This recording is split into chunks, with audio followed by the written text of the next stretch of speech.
tax deductions against your federal taxable tax return.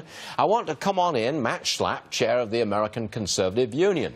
You know, this is a problem, Matt, for 33 Republicans in the House who come from high-tax states. Because if you get rid of the deduction for those high state in taxes, richer people, the voters who put those 33 Republicans into the House, they lose a lot of money.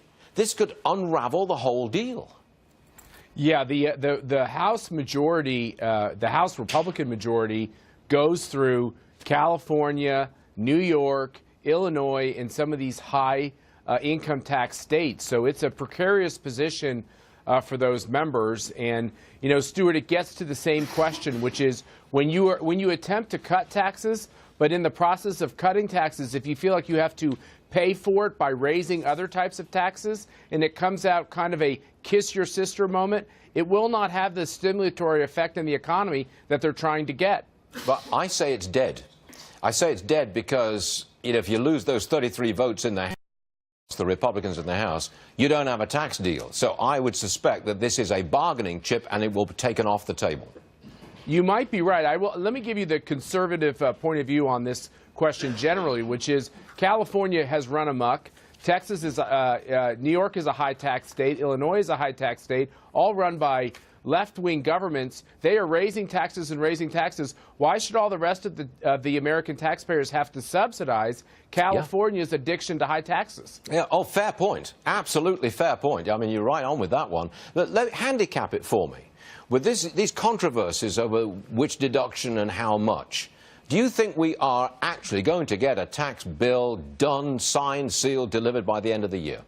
I think there's a good chance, but I think that the Republicans in Congress are going to have to move away from this concept of pay-fors. I think less and less of this bill needs to be paid for. Once again, Stuart, when they say pay for, that means they raise other taxes while they cut tax rates. In the end, this is 1981 when Reagan came in and slashed taxes to get the economy moving. Too many people are viewing this as 1986 when he later passed tax reform that was revenue neutral. Right now, we have to cut these rates, pair that up with the stopping of regulations, and get this economy moving again. But would that work in the Senate?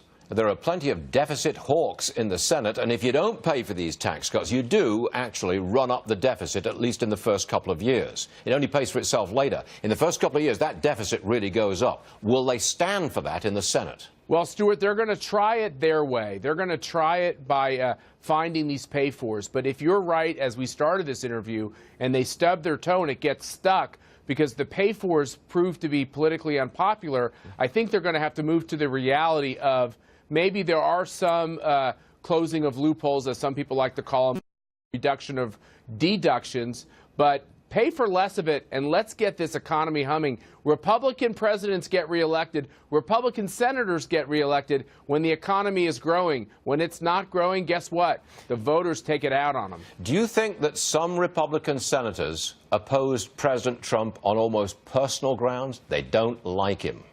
I agree. I think there's a whole group of Republican members of Congress that would be very happy if Donald Trump was overseeing a skittish economy and he was unable to be reelected. And I think they need to understand that we ought to start working together for this Trump agenda, because I think the voters are going to take it out on Congress more than they're going to take it out on President Trump. You got to get it done. You've got to get it done.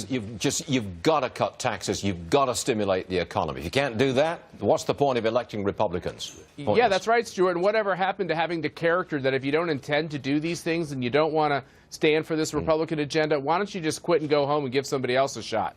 That will be the last word, and I agree entirely, Matt Schlapp. 100%. Yes, sir. Thanks, Matt. We'll see you again soon.